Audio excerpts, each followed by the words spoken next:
Recognizing short balls. So the old saying, height equals depth. So we'll tell players to get the ball deep, aim high over the net. So that's always a good tell. If the ball's coming towards you and it's high over the net, it's probably going to be landing deep.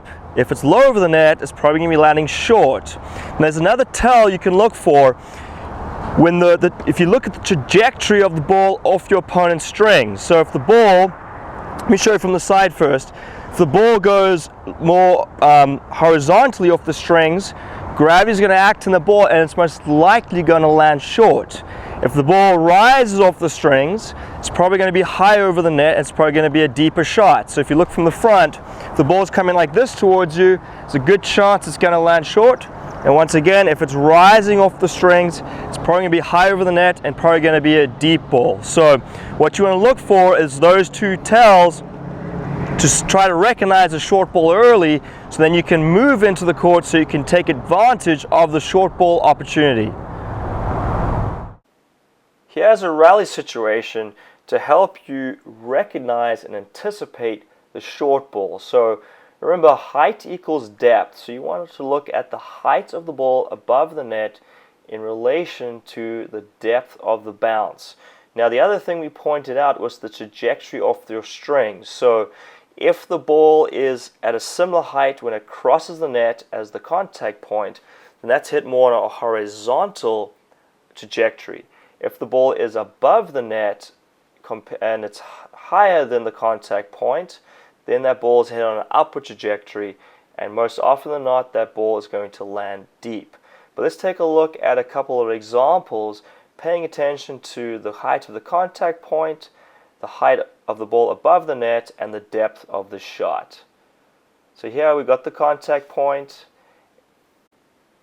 and you can see the ball's going on more of a straight line. It's at a similar height above the net, and the ball ends up landing short. Now here you've got the contact point, the ball is high over the net, upward trajectory, and the ball lands deep. Again, here's another contact point. We'll see it's at a similar height above the net, and the ball ends up landing short. So that's more of a horizontal trajectory off the strings. Again, similar height above the net, and the ball's landing short. Right, here's our contact point. The ball is much higher above the net, and look at the depth of the shot. Here's contact. The ball is higher than the contact point, and look at the depth of the shot. Here you have contact. See how high the ball is above the net, it's up trajectory, and the ball ends up landing deep. So it's also important to recognize that when the ball was a lot higher over the net, the ball landed deep, and when it was low over the net, it ended up landing short. So it may be a good idea to watch this video over again, but you want to look for those things when you are playing to help you to anticipate the short ball early so you can move into the court and take time away from your opponent. The video you just saw is a sample video from Greg's training program on mastering short balls. After recognizing the short ball, you also need to know how to move forward efficiently, at what height to hit the ball, and where to aim when you're hitting these short balls.